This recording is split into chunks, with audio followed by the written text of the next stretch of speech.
What you are about to hear is a work of fiction. The people, places, and events depicted in this story are products of the author's imagination or used fictitiously. Any resemblance to actual individuals, living or deceased, or to real situations is purely coincidental. These stories may explore themes of crime, injustice, and human suffering. While fictional, they reflect real emotions and difficult truths that some may find disturbing. Listener discretion is advised.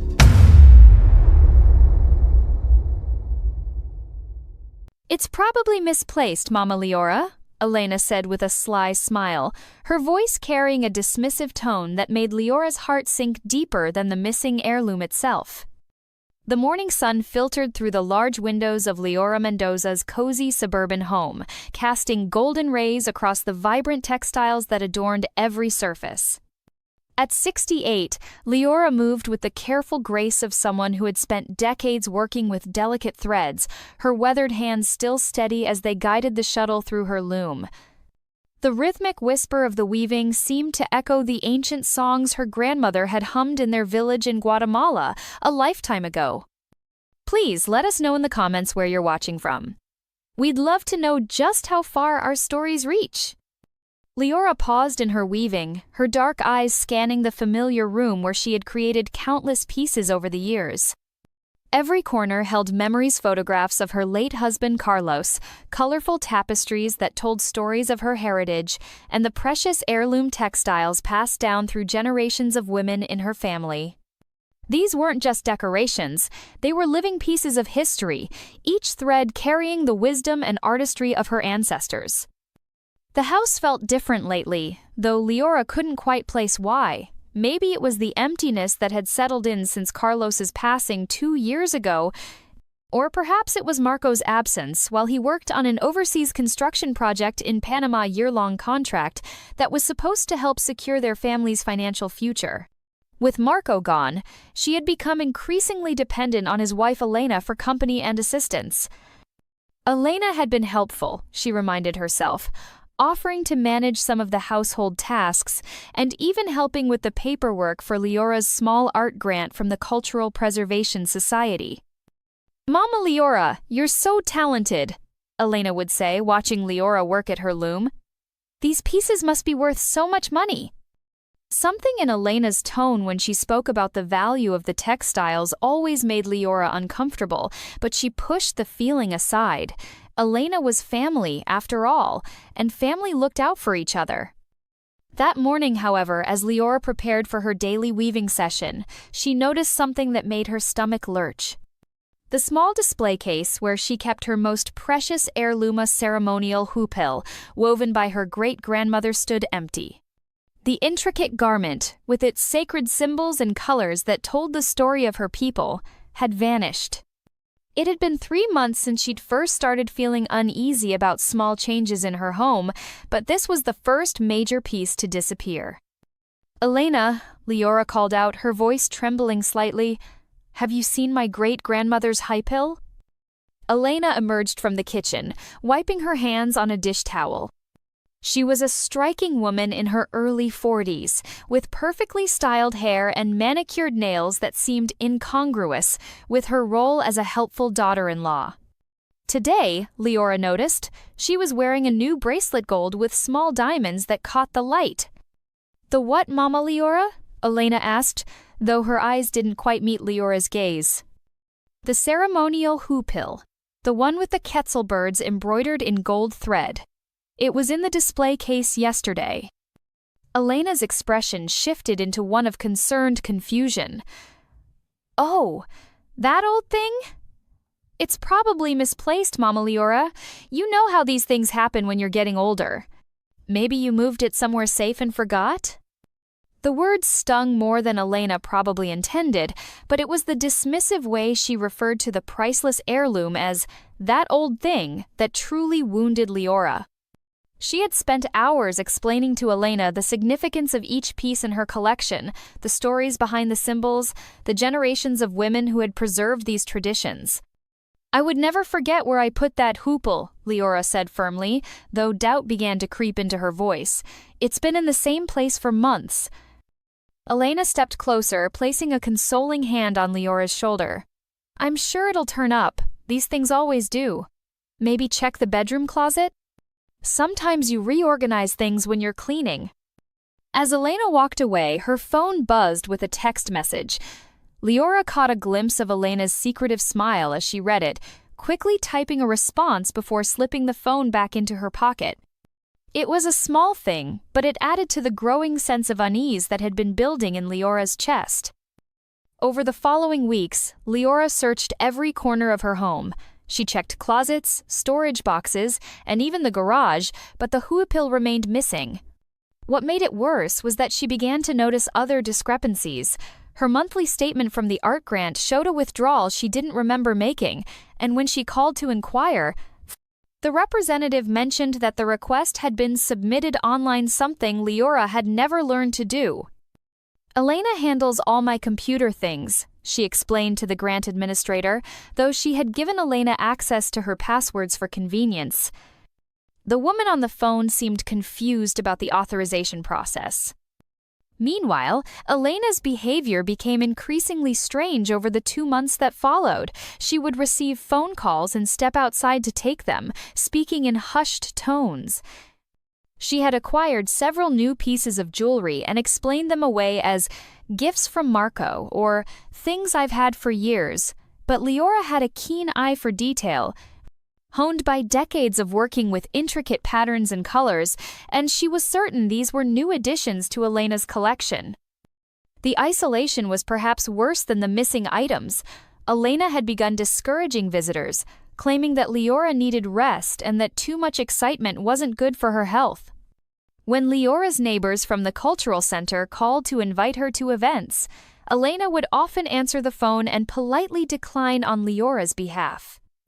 She's not feeling well today, Elena would say, or the doctor says she needs to take it easy. Liora found herself spending more time alone, her vibrant spirit dimming like colors fading in old fabric. The loom that had once been her sanctuary now felt like a prison, and she struggled to find inspiration for new pieces. The threads seemed to mock her, tangled and confused like her own thoughts. It was during one of these particularly dark afternoons, nearly 6 months after the first piece had gone missing, that Sofia, Liora's 26-year-old granddaughter, made an unexpected visit. Sofia worked as an appraiser at a prestigious art firm downtown, specializing in cultural artifacts and textiles. She had inherited her grandmother's eye for detail and her passion for preserving cultural heritage. Abuela, Sofia called out as she entered the house, her arms full of groceries and a bouquet of marigolds, Liora's favorite flowers. I was in the neighborhood and thought I'd surprise you. Liora's face lit up for the first time in weeks. Sofia, mi amor, what a wonderful surprise. As they embraced, Sofia noticed how thin her grandmother had become, how the light in her eyes seemed dimmed. Are you eating enough, Abuela? You feel so small.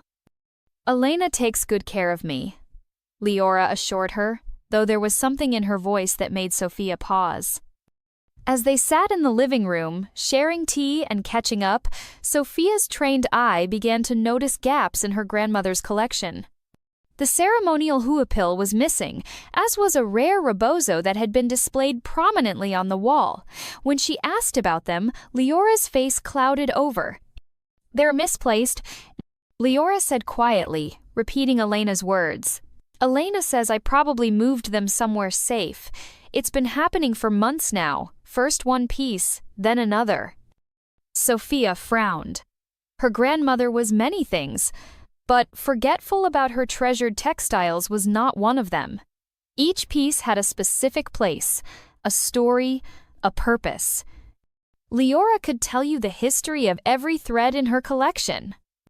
When did you last see them? Sofia asked gently.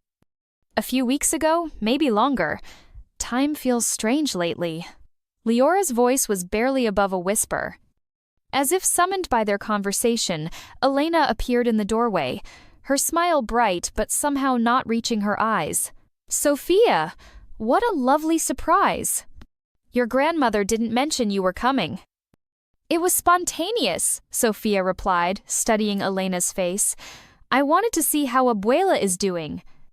She's doing wonderfully, Elena said, moving to stand behind Leora's chair possessively. I've been taking such good care of her, haven't I, Mama Liora? Liora nodded, but Sofia caught the slight hesitation, the way her grandmother's hands trembled slightly as she reached for her teacup. After Elena excused herself to prepare dinner, Sofia leaned closer to her grandmother. Abuela, are you happy? Really happy? Liora looked toward the kitchen, ensuring Elena was out of earshot, then whispered, I don't know anymore, mi amor. Things feel different. Wrong somehow. Sofia's heart clenched. She had never seen her vibrant, confident grandmother look so fragile, so uncertain. What do you mean? My art grant money, there have been withdrawals I don't remember making, and my pieces, they keep disappearing. Elena says I'm forgetting things, but... Leora's voice trailed off. But you know you're not, Sofia finished firmly. Abuela, you have the sharpest memory of anyone I know. You remember the story behind every thread in every piece you've ever made. Tears began to well in Leora's eyes. I thought I was going crazy. Elena is so helpful, so kind. She's family. Family doesn't make you doubt yourself, Sofia said, taking her grandmother's hands. Family protects and supports you. That evening, after a tense dinner where Elena dominated the conversation and seemed to monitor every word Liora spoke, Sofia made a decision. She would stay the night, claiming she wanted to spend more time with her grandmother. Elena's displeasure was barely concealed behind polite protests about not wanting to impose. It's no imposition, Sofia said firmly. I love spending time with Abuela. The next morning, Sofia had an idea. She remembered that her grandmother had mentioned Tia Rosa, an elderly woman who had moved to the same city after immigrating from Guatemala decades ago. Rosa wasn't actually related to them, but in the close-knit community of immigrants, she had become like family, a keeper of traditions and stories. Abuela, why don't we visit Tia Rosa today? I'd love to hear some of the old stories again. Elena immediately protested. I don't think that's a good idea. Your grandmother gets tired easily and Rosa lives across town. I'm not tired, Liora said, a spark of her old spirit returning. I would love to see Rosa. Rosa lived in a small apartment filled with the scents of copal incense and traditional cooking. At 75, she moved slowly, but her mind was sharp as ever. She welcomed them with warm embraces and immediately began preparing traditional hot chocolate. Liora, you look troubled, hermana, Rosa said, using the term of endearment that meant sister. What weighs on your heart? As Liora shared her concerns about the missing textiles and the strange financial discrepancies, Rosa listened intently, her weathered face growing serious. When Liora finished, Rosa was quiet for a long moment. In our village, Rosa finally said, we had stories about people who would steal not just objects but the soul of a family. They would take the things that connected us to our ancestors, our identity, but we also had ways to protect ourselves. Sofia leaned forward, intrigued. What kind of ways? Rosa smiled mysteriously. There were patterns, symbols that could reveal truth and trap those who sought to harm us. Your great-grandmother knew these patterns, Liora. She taught them to your grandmother, who taught them to you. The protective weavings, Liora whispered, her eyes widening with understanding. I thought they were just stories. All stories carry truth, Rosa said, and sometimes the old ways are the best ways to solve new problems. Over the next few hours, Rosa shared stories that Sofia had never heard before, tales of weavers who could create textiles that would reveal the true nature of those who touched them, patterns that could bring justice to those who had been wronged. Some of the stories seemed fantastical, but there was something in the way Rosa told them, something in the way Leora's eyes lit up with recognition, that made Sofia believe there might be more truth in them than she had first thought. There was one pattern, Rosa said, her voice dropping to a whisper. That was said to be cursed. It was beautiful, irresistible to those who coveted what belonged to others. But when they tried to steal it, their deception would be revealed for all to see. Do you remember how to weave it? Sofia asked her grandmother. Liora closed her eyes, her fingers moving as if working invisible threads. I think so. It's been so long since I've thought about the old patterns, the ones we weren't supposed to use. Maybe it's time to remember, Rosa said with a knowing smile. That afternoon, Sofia made a discovery that changed everything. While researching online auction sites for a client at work, she had developed the habit of searching for Guatemalan textiles, partly out of professional interest and partly to keep an eye out for pieces that might have been illegally obtained. Over the past few weeks, she had been conducting these searches more systematically, driven by her growing concern for her grandmother. Her work in art appraisal had also put her in contact with law enforcement specialists who dealt with art theft cases, and she knew who to call when suspicious patterns emerged. What she found made her blood run cold. Listed on a specialized auction site for cultural artifacts was a ceremonial huipil that looked exactly like her grandmother's missing piece. The seller was identified only by a username, but the location was listed as their city, and the description mentioned that it was a family heirloom being sold due to financial necessity. Sofia's hands shook as she screenshotted the listing and traced the seller's other items. There were several pieces that matched descriptions of textiles she remembered from her grandmother's collection, a rare rebozo, a ceremonial sash, and a small but intricately woven ceremonial bag. She immediately called Rosa, explaining what she had found. Rosa's response was swift and decisive. We need to gather the others, Rosa said. There is a network of us, people who watch for our stolen heritage. We know the patterns, we know the dealers, and we know how to stop them. Within hours, Sofia found herself part of an underground network of cultural preservationists, mostly elderly immigrants and their descendants, who had made it their mission to protect their heritage from exploitation. They had contacts in galleries, auction houses, and online marketplaces. They knew the signs of illegally obtained artifacts and had developed sophisticated methods for tracking and recovering stolen pieces. Your Elena is not the first to try this, explained Carmen, a 70-year-old woman who had been tracking stolen Guatemalan textiles for decades. These people, they think our culture is just something to be bought and sold. They don't understand that these pieces carry the souls of our ancestors.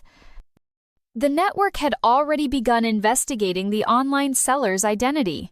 Through careful digital detective work, they traced the listings to an IP address and email account that led directly back to Elena. She's been selling them for months, Carmen reported grimly. Not just your grandmother's pieces, but others too. She has connections with someone who knows how to identify valuable cultural artifacts. We've been tracking this seller for weeks now, and the pattern is clear. Sofia felt sick. The betrayal was even worse than she had imagined. Elena wasn't just taking advantage of her grandmother's trust, she was systematically stripping away Liora's cultural heritage piece by piece. We need proof, Sofia said. Something that will stand up in court. We need something better than court, Rosa said with a glint in her eye. We need justice that our ancestors would recognize. That evening, Sofia and Rosa returned to Liora's house with a plan. They would create the cursed weaving that Rosa had described, but with a modern twist.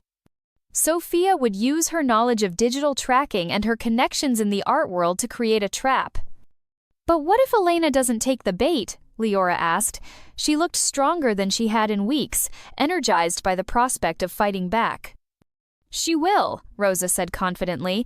Greed always reveals itself, and this pattern it calls to those who would steal what isn't theirs. Working through the night, the three women created something extraordinary.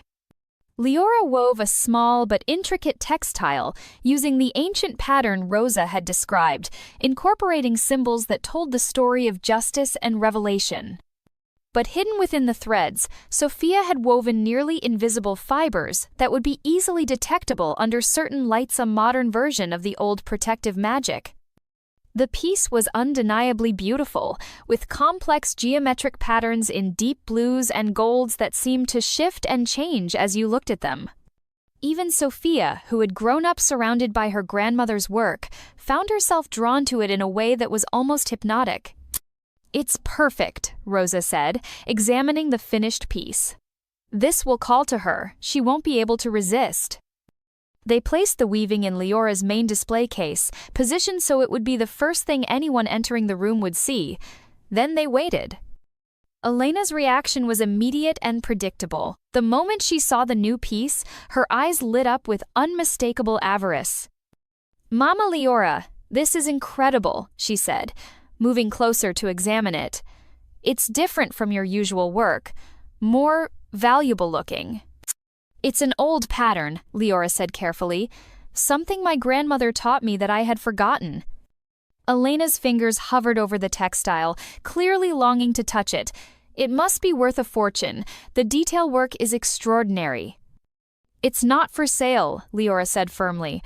"This one is special. It's going to be displayed at the Cultural Center for the Heritage Festival next month." Sofia, watching from the kitchen, saw Elena's expression shift. The mention of the Cultural Festival, a large public event that attracted collectors and cultural enthusiasts from across the region, had clearly caught Elena's attention. Over the next 3 weeks, Elena's behavior became increasingly erratic. She made excuses to spend time alone in the house, claiming she needed to clean or organize.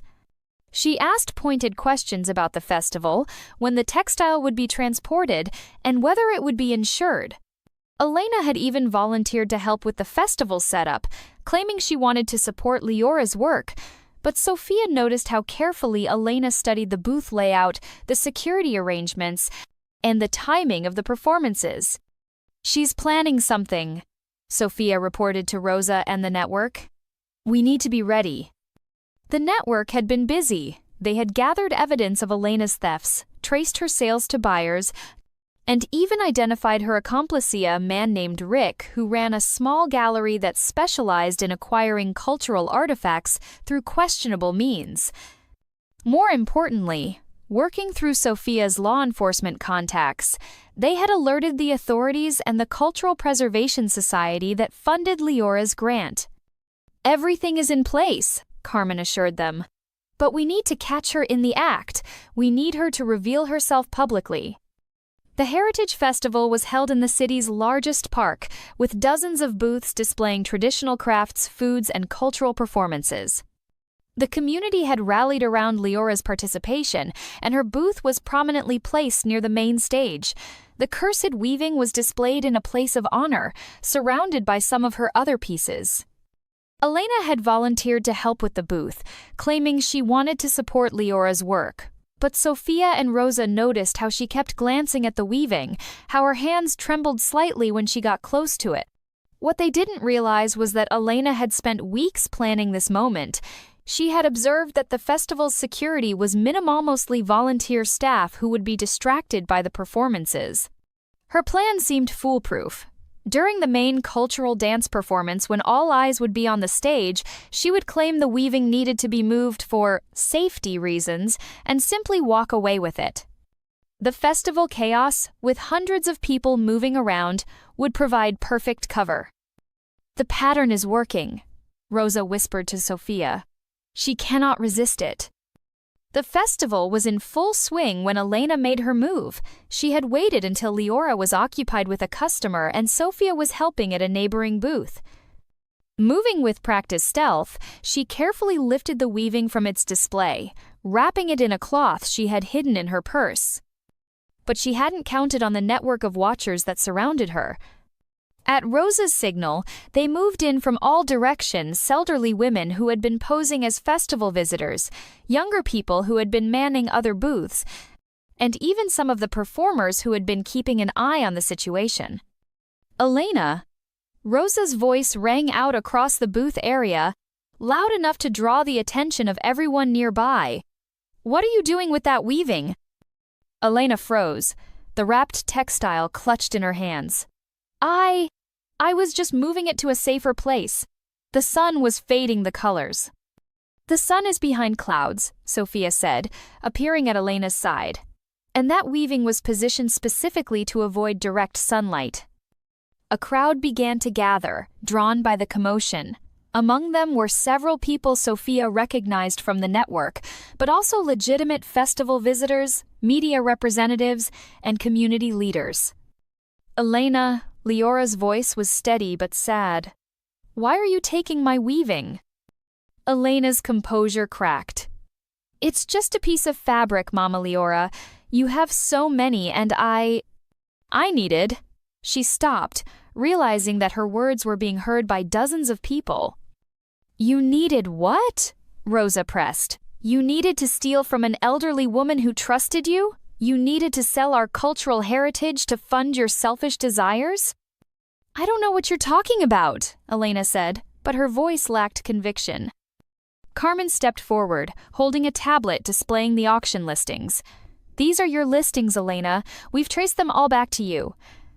You've been systematically stealing from Liora for months. The crowd gasped as Carmen showed them photographs of the stolen textiles alongside their auction listings.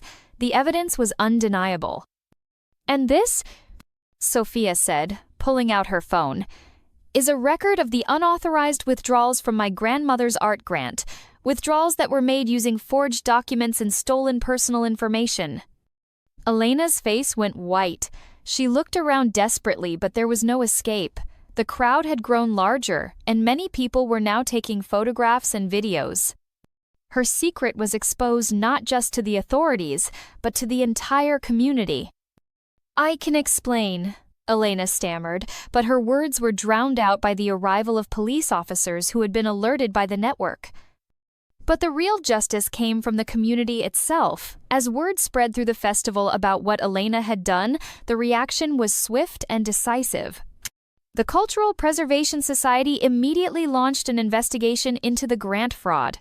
The gallery owner who had been Elena's accomplice was arrested on charges of trafficking in stolen cultural artifacts. And most importantly, the network was able to track down and recover nearly all of the stolen pieces. The confrontation had been captured on video by several festival visitors, and by the next day, Elena's face was known throughout the city's cultural community. She would never again be able to exploit elderly collectors or steal cultural artifacts without being recognized. The legal consequences were severe. Elena faced federal charges for fraud and theft of cultural artifacts, while her accomplice's gallery was shut down permanently. The recovered textiles were returned to Liora, along with the money that had been stolen from her grant. The legal proceedings would take months to fully resolve, but the immediate threat was over. But perhaps the most satisfying justice was the way Elena's own greed had trapped her. The cursed weaving, which she had been unable to resist stealing, had led directly to her downfall. The old stories had proved true in the most modern way possible. Elena, meanwhile, faced the full consequences of her actions over the following year. When Marco returned from Panama 2 weeks after the festival originally to surprise his family with his early homecoming, he instead found his wife facing federal charges and his mother recovering from months of systematic abuse. The marriage ended in divorce within months, and Elena found herself ostracized from the community that had once welcomed her. The legal proceedings were lengthy and public, serving as a warning to others who might consider similar exploitation. In the weeks following the festival, Liora's life transformed completely. Marco's return from Panama, though initially devastating as he learned what Elena had done, ultimately brought the family closer together. He was horrified by his wife's betrayal and immediately devoted himself to supporting his mother's recovery. The isolation that Elena had imposed on her was broken, and she found herself surrounded by a supportive community of people who valued her work and her heritage. The Cultural Preservation Society increased her grant and asked her to develop a program to teach traditional weaving techniques to younger generations. It's like the threads of my life have been rewoven, Liora told Sofia as they worked side by side at the loom. The pattern that was broken has been made whole again. Sofia smiled, watching her grandmother's hands move with renewed confidence and purpose. You did this, abuela. You fought back. You didn't let her steal your spirit. We did this, Liora corrected gently. You and Rosa and all the others. This is what community means. We protect each other. We preserve what matters, and we don't let anyone steal what belongs to us all. Rosa visited almost daily now, and the two elderly women would spend hours sharing stories and working on collaborative pieces. They had begun documenting the old patterns, the ones that carried protective power, ensuring that future generations would know how to defend their heritage. The ancestors are pleased, Rosa said one evening as they worked by lamplight. They can rest knowing that their traditions are safe. The community had rallied around Liora in ways she had never expected. Young people came to learn from her, scholars consulted her about historical techniques, and collectors sought her expertise in authenticating pieces. She had become not just a creator of beautiful textiles, but a guardian of cultural memory. One particularly meaningful moment came when Sofia brought her own daughter, Liora's great-granddaughter, to visit. The little girl, only 5 years old, was fascinated by the loom and the colorful threads. Can you teach me, bisabuela? The child asked, using the Spanish term for great-grandmother. Liora's eyes filled with tears of joy. Of course, mi amor. We will start with the simple patterns, and as you grow, you will learn the more complex ones. And someday, you will teach your own children. As the months passed, Liora's health improved dramatically. The stress and depression that had plagued her during Elena's manipulation faded away, replaced by a sense of purpose and joy. She was eating better, sleeping better, and creating some of the most beautiful work of her career. The art program she developed for the Cultural Center became incredibly popular, with waiting lists of students who wanted to learn traditional techniques. She found particular satisfaction in teaching other elderly women, showing them that their skills and knowledge were valuable and needed. Age is not a weakness, she would tell her students. It is a strength. We are the carriers of memory, the keepers of tradition. We must not let anyone convince us that we are less than we are. The story of Liora's courage and the community's response spread far beyond their city.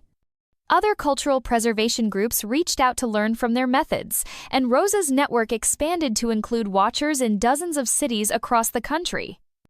On a warm evening nearly a year after the festival, Liora sat in her garden with Sofia and Rosa, working on a special collaborative piece. The garden was filled with the scent of night-blooming jasmine and the sound of crickets, creating a peaceful atmosphere that reminded Liora of her childhood village. I want to thank you both, Liora said softly, her voice carrying the weight of genuine gratitude. You saved more than just my textiles. You saved me. We saved each other, Rosa replied, her fingers never pausing in their work. That's what family does. Sofia looked up from her weaving, where she had been carefully following a pattern her grandmother had taught her. Abuela, will you tell us the story of this pattern? The real story, not the one in the books? Liora smiled, settling back in her chair as she began to speak. This pattern comes from my great-great-grandmother, who lived in a time when our people faced great challenges. She wove this design to remind us that no matter how dark things become, there is always a way to find the light. As her voice carried across the garden, weaving together the threads of the past with the promise of the future, the three women continued their work. Each stitch was a small act of resistance against those who would steal or diminish their heritage. Each color choice was a celebration of their survival and strength. The stars began to appear overhead, and Liora felt a profound sense of peace. Her collection was restored, her community was strong, and her knowledge was being passed on to new generations. Elena's betrayal had been painful, but it had also revealed the depth of support and love that surrounded her. The pattern is complete, Rosa said, holding up the finished piece. It was a complex design that incorporated elements from all three women's traditions, creating something entirely new while honoring the old ways. No, Liora said with a gentle smile. The pattern is just beginning. Each person who learns from us, each story that is shared, each piece that is created, they all add new threads to the pattern. It will never be complete, and that's exactly as it should be. As they cleaned up their materials and prepared to go inside, Liora felt a presence that seemed to come from the textiles themselves, the spirits of all the women who had come before, who had woven their hopes and dreams into cloth, who had preserved their culture through times of hardship and change. "Thank you," she whispered to the night air, knowing that somewhere in the threads of time they were listening. The three women walked into the house together, their arms linked, their hearts full of the satisfaction that comes from protecting what matters most. Behind them, the garden held the lingering scent of jasmine and the echo of ancient stories, while ahead lay the promise of new patterns yet to be woven, new stories yet to be told, and new generations yet to be taught, the sacred art of transforming simple threads into something beautiful, meaningful, and eternal. In the end, Elena's greed had accomplished the opposite of what she intended. Instead of isolating Liora and stealing her heritage, she had strengthened the bonds of community and renewed the commitment to preserving cultural traditions. The threads of betrayal had been rewoven into threads of connection, and the pattern that emerged was stronger and more beautiful than anything that had come before. Thank you for listening until the end. If you enjoyed the story, please consider leaving us a like. This helps us reach more people.